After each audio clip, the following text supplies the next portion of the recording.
गीता या भगवद गीता के ऊपर एक रैशनल एंगल से विचार। रैशनल मतलब विवेक बुद्धिवाद, रैशनलिज्म मतलब थोड़ा साइंटिफिक टेम्पर से उसको देखने की बात है। ये मैं एक धार्मिक व्यक्ति नहीं हूँ, मैं एग्नोस्टिक या एथीस्ट टाइप का हूँ। अज्ञेयता अज्ञेयतावादी या नास्तिक ज़्यादा कहें तो एग्नोस्टिक रादर देन एथिस्ट।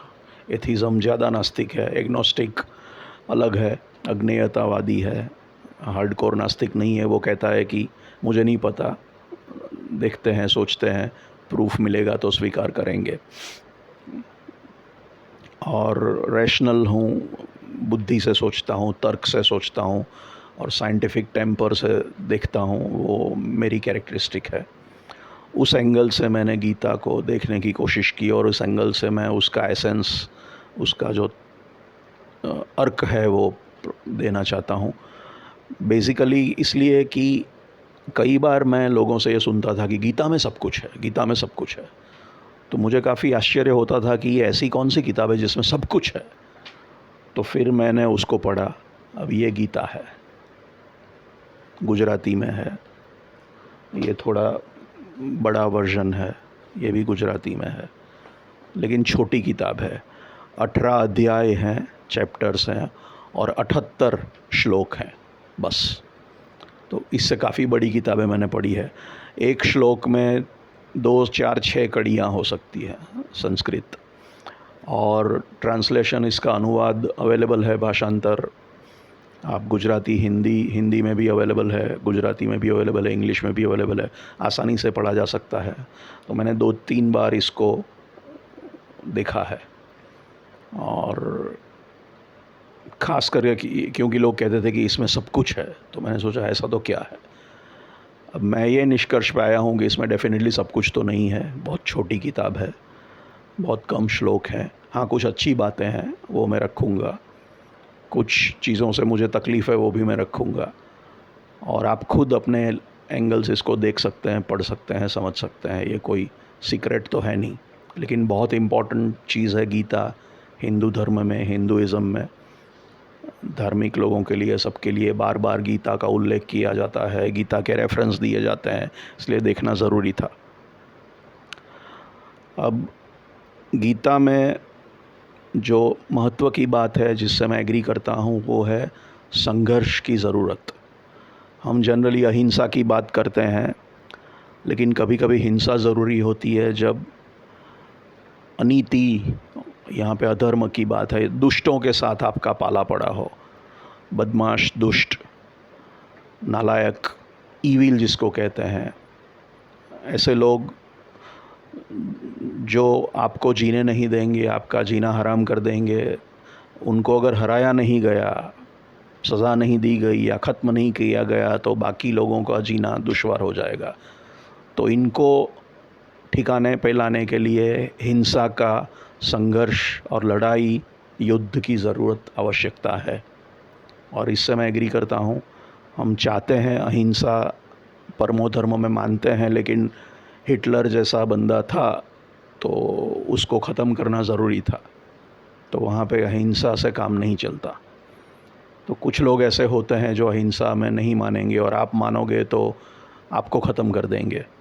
और ये अनैतिक लोग, ये दुष्ट लोग, ये विलन्स जीतेंगे, दुनिया पर राज करेंगे, और अच्छे लोग दुखी होंगे, त्राहिमाम हो जा पुकारेंगे, और उनको तकलीफ़ दी जाएगी, ख़त्म किया जाएगा, टॉर्चर किया जाएगा। और ये तो बिल्कुल ठीक नहीं है। इसलिए ऐसे लोगों के साथ लड़ना पड़ेगा तो लड़ना पड़े। तो ये मैं सम्मत हूँ, गीता से सहमत हूँ। तो गीता का मेजर मैसेज है अधर्म का, अनीति का, दुष्टों का के सामने लड़ना ज़रूरी है। दूसरा सबसे बढ़िया मैसेज है निष्काम कर्म योग, कि भाई कर्म तो आपको करना पड़ेगा, कर्म आपको करना ही चाहिए, आपके कंट्रोल में है, लेकिन उसका फल आपके कंट्रोल में नहीं है। तो फल की अपेक्षा मत रखो। अपेक्षा रखोगे लेकिन वो सिद्ध हो वो ज़रूरी नहीं है, क्योंकि वो भगवान के हाथ में है, या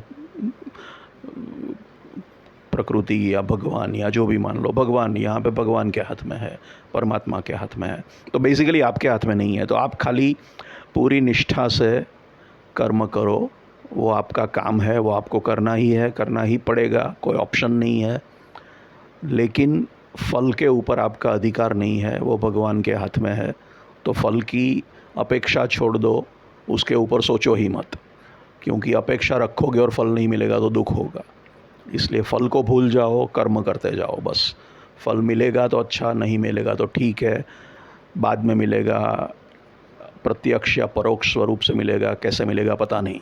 तो उसमें दिमाग चलाने की ज़रूरत नहीं है। बेसिकली कर्म पे फोकस करो, वही हमारे हाथ में है, वो हमको करना है, कर्म ही हमारा धर्म है। फल मिल हमारे हाथ में ही नहीं है तो उसकी चिंता छोड़ दो, कंट्रोल में ही नहीं है वो हमारे अधिकार में नहीं है फल। तो ये बहुत इम्पोर्टेंट है। और ज़िंदगी में भी ये संघर्ष और हिंसा की कभी कभी अहमियत और ये निष्काम कर्मयोग ज़िंदगी में दोनों काम के हैं, क्योंकि लोग काम करते हैं, मेहनत करते हैं, सफलता मिले ना मिले कोई गारंटी नहीं होती, लेकिन फिर भी काम तो करना पड़ता है। तो ये रियल लाइफ से भी काफ़ी जुड़ा हुआ है। तो ये दोनों मैसेजेस से मैं पूरी तरह सहमत हूँ। बढ़िया, फैंटास्टिक, एक्सलेंट, बढ़िया मैसेजेस हैं, बढ़िया टीचिंग है गीता की। फिर गीता में आता है एक खास श्लोक जो आप बार बार पढ़ते हैं। जब श्रद्धांजलि दी जाती है, किसी की मौत होती है, तो वो आत्मा न हन्यते वाला, नैनम छिंदंती शस्त्राणी, आत्मा को आप डिस्ट्रॉय नहीं कर सकते, नाश नहीं कर सकते। आत्मा खाली एक शरीर को छोड़ के दूसरे शरीर में जाता है, रीबर्थ होती है, पुनर्जन्म होता है, रिसाइकलिंग होती है, रीइंकारनेशन होती है। तो जन्म मरण का सिलसिला रहता है, लेकिन शरीर का जन्म और शरीर का मरण होता है, आत्मा का नहीं होता। आत्मा तो बार बार बार बार आता रहता है, आती रहती है।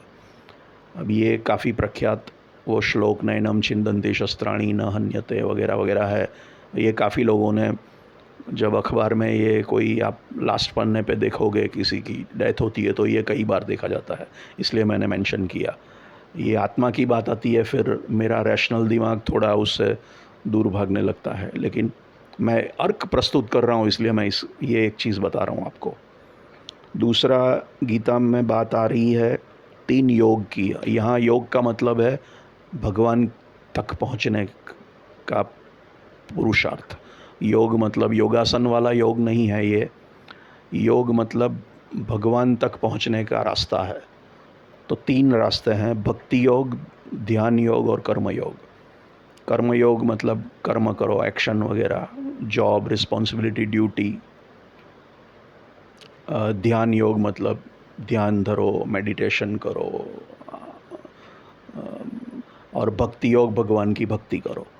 और भगवान गीता में कृष्ण कहते हैं कि भक्ति योग बेस्ट है भगवान तक पहुंचने का, परमात्मा तक पहुंचने का। तो ये एक उसका सार है।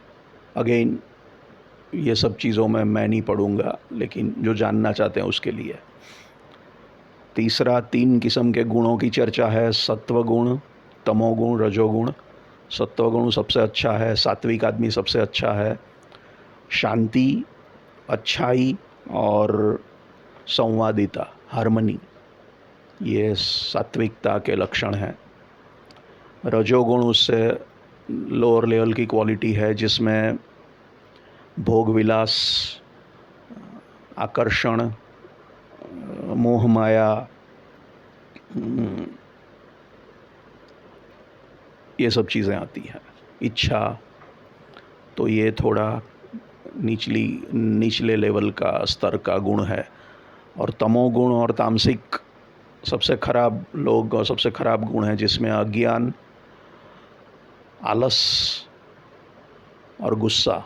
तामसिक प्रकृति में अज्ञानी है, वो आलसी है और गुस्सैल है। तो ये सब चीज़ें तामसिक लोगों में है और तमस है, इनसे दूर। तो ये सत्वगुण सबसे ऊपर है, फिर रजोगुण है, फिर तमोगुण है। तमस, सत्व, रजस, तमस, ये गीता में है। गीता में विश्वरूप दर्शन है, विराट रूप है। अर्जुन को डाउट है कृष्ण उसको समझाते हैं, ज्ञान देते हैं, लॉजिकली अपने अपने हिसाब से समझाते हैं और फिर चमत्कार भी दिखा देते हैं, तो अर्जुन को फिर मानना ही पड़ता है।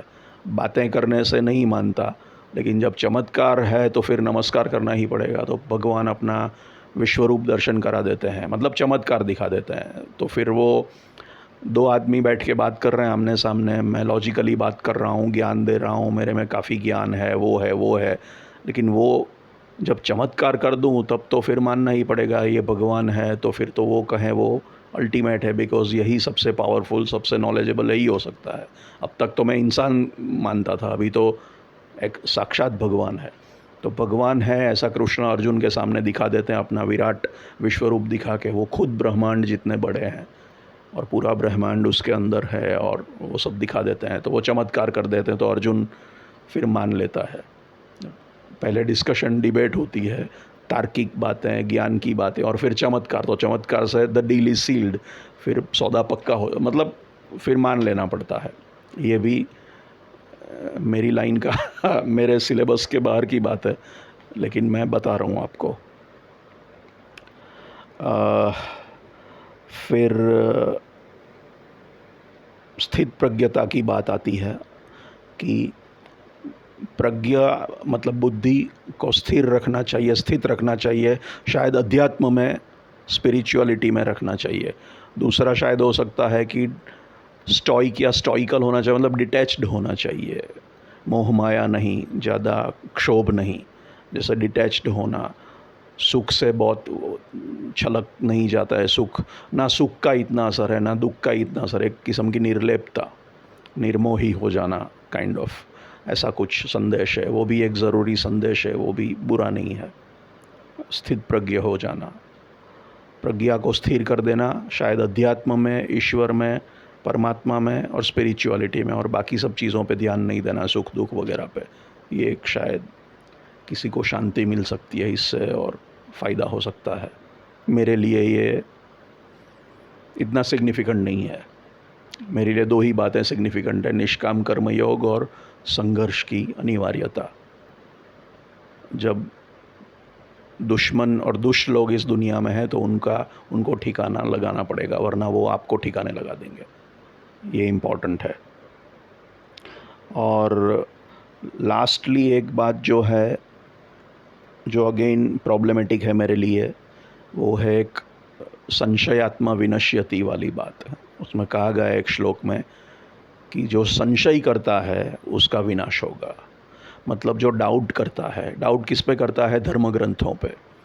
पुराने जो धर्म ग्रंथ हैं, हज़ारों सालों, सैकड़ों साल पहले लिखे गए, 100 साल पहले लिखे गए जो भी धर्म ग्रंथ हैं, पुराण हैं, गीता, महाभारत, रामायण, उसमें जो कहा गया है वो एग्जैक्टली एज इट इज़ आपको स्वीकारना है। उस पर आप संशय नहीं करोगे, वरना आपका विनाश होगा।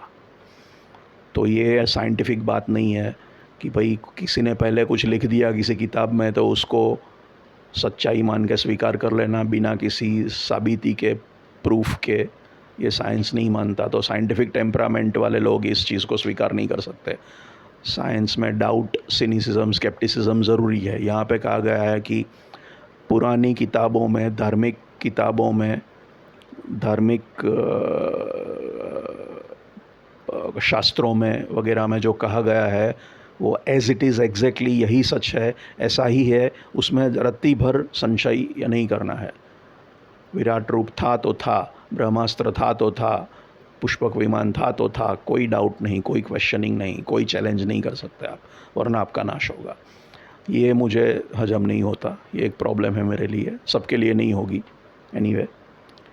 तो ये गीता का सार इसमें आ गया। बाकी सारे 78 श्लोक में से बाकी मेरे हिसाब से इतने इम्पोर्टेंट नहीं है। उसमें कुछ खास ज़्यादा जिसको कह सके कि इम्पोर्टेंट कॉन्सेप्चुअली एक ब्रिलियंट कोई मुद्दा पकड़ो या उसके अर्क को पकड़ो, एसेंस को पकड़ो, ऐसी बातें कम है इसमें। मैंने जो कहा इसमें मोटा मोटी सार आ ही जाता है। बाकी हाँ, जो धार्मिक है उसके लिए तो हर श्लोक इम्पॉर्टेंट है। रटना, पढ़ना, कंठस्थ करना, बार बार पढ़ना, वो उनका विषय है और वो कर सकते हैं। वो छोटी सी किताब है, बहुत बड़ी किताब है नहीं। लेकिन मैंने इसलिए इस पे बात की क्योंकि मुझे देखना था विवेक बुद्धि से, तार्किक रूप से इसको देखना था। और मुझे जिज्ञासा हुई थी, 2-3 बार मैंने यह किताब पे नज़र डाली कि इसमें है क्या, जब लोग इतनी तारीफ़ करते हैं गीता में सब कुछ है सब कुछ है। तो इसलिए मैंने कहा अच्छी किताब है, अच्छा मैसेज है, लेकिन सब कुछ है ये तो नहीं लगता मुझे। सब कुछ का मतलब तो बहुत बड़ा होता है, सारा ज्ञान सब कुछ इसमें समा गया, ये तो मैं नहीं स्वीकार कर सकता। हाँ, शायद एसेंस फिलोसॉफिकली तत्वज्ञान के स्वरूप से निचोड़ आ जाया, ऐसा कोई धार्मिक व्यक्ति मान सकता है, मैं नहीं मान सकता। तो विश्व का सारा ज्ञान इसमें आ गया, वो मैं नहीं मान सकता। इसलिए मैंने खास ये पढ़ा था, ये किताब पढ़ी थी, और मैं शेयर कर रहा हूँ किसी को अगर जिज्ञासा है कि क्या है। क्योंकि कई लोग इन्हें पढ़ा नहीं है, खाली सुना है या थोड़ा बहुत देखा है, और डायरेक्टली किसी ने हाथ में उठा के इसको they haven't gone through it. तो ये कीजिए आप, और आप अपने हिसाब से इसको देख सकते हैं, आप अपने हिसाब से इसको इंटरप्रेट कीजिए, वो तो आपका हक है। मुझसे एग्री होना नहीं हो, एग्री होना, असहमत होना, असहमत होना, वो इम्पोर्टेंट नहीं है। लेकिन मेरे हिसाब से, मेरे एंगल से मुझे जो अर्क लगा वो प्रस्तुत किया आपके सामने। Thank you.